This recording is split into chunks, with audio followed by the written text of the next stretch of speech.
ఏజెన్సీస్ని అడ్డం పెట్టుకొని అతని దగ్గర ఉన్న కాంటాక్ట్స్ లేకపోయినా కాంటాక్ట్స్ ఉన్నాయని పొలిటీషియన్స్ని బదనాం చేస్తూ పబ్లిక్ లీడర్స్ని బదనాం చేస్తూ ఇతను కాలం గడిపి చాలా మందిని మోసం చేయడం జరిగింది.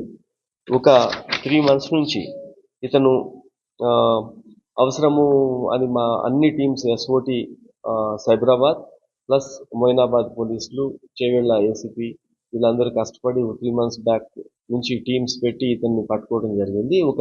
ఇతని ఆధీనంలో ఇప్పుడు ఒక బెంచ్ కార్ ఒకటి స్వాధీనం చేసుకోవడం జరిగింది. ఆ 307 కేసులో వాడినందుకు ఇతని దగ్గర కొన్ని మిగతా అన్ని కూడా అతను ఇంకా మిగతా విషయాలు అతను వేరే స్టేట్స్లో ఇతని ఇన్వాల్వ్మెంట్ ఇతను పోలీస్ కస్టడీ తీసుకొని విచారణ చేసి మొత్తం కూడా పబ్లిక్లో పెట్టడం జరుగుతూ ఉంటుంది. ఇతని మీద ఇన్ని కేసులు ఉన్నాయి. ఇప్పుడు ఇతని మీద మన మొయినాబాద్ పోలీస్ స్టేషన్లో రౌడీ షీట్ కూడా ఓపెన్ చేయడం జరుగుతుంది. Thank you.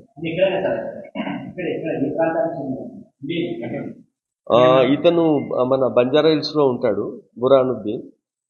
తర్వాత అతనికి హైదర్ షా కోర్టులో మన ఏరియాలో నార్సింగి లిమిట్స్లో కూడా ఒక ఇల్లు ఉంది. ఒక ఫ్లాట్ ఇతనికి సంబంధించిన దాంట్లోనే మనకి లాస్ట్ ఒక couple of months back Nigerians ఒక కొకైన్ పట్టుకోవడం జరిగింది, గ్యాంగ్ను పట్టుకున్నాం. ఆ ఫ్లాట్ కూడా ఇతంది. ఆ తర్వాత మన సుల్తాన్ పల్లి ఉంది మన శంషాబాద్ లిమిట్స్లో, అక్కడ కూడా ఒక ఫామ్ హౌస్ ఉంటుంది. ఈ 3 ప్లేస్లు ఉంటాయి. ఢిల్లీలో ఎక్కువ ఉంటుంటాడు ఇతను ఈ పైరువీలు చేస్తామని చెప్పుకుంటూ. ఈ రాత్రి కూడా ఇతను 3 నెలల నుంచి మన నుంచి ఎస్కేప్ అవుతూ ఆ ఫ్లాట్లో అప్పుడు కేసు అయిన తర్వాత అది ఖాళీగా ఉంటుంది, బయట నుంచి లాక్ చేసి పెట్టేసి ఇతను లేడు, ఇక్కడ ఢిల్లీలోనే వేరే స్టేట్లోనే ఉంటున్నాడనే భ్రమలు కల్పించుకుంటూ వచ్చాడు. ఆ ఫ్లాట్లో ఎవరు లేని దగ్గర బాత్రూంలో ఉంటే పట్టుకొని వచ్చాడు. ఇట్ ఈస్ సిటీనే హైదరాబాద్.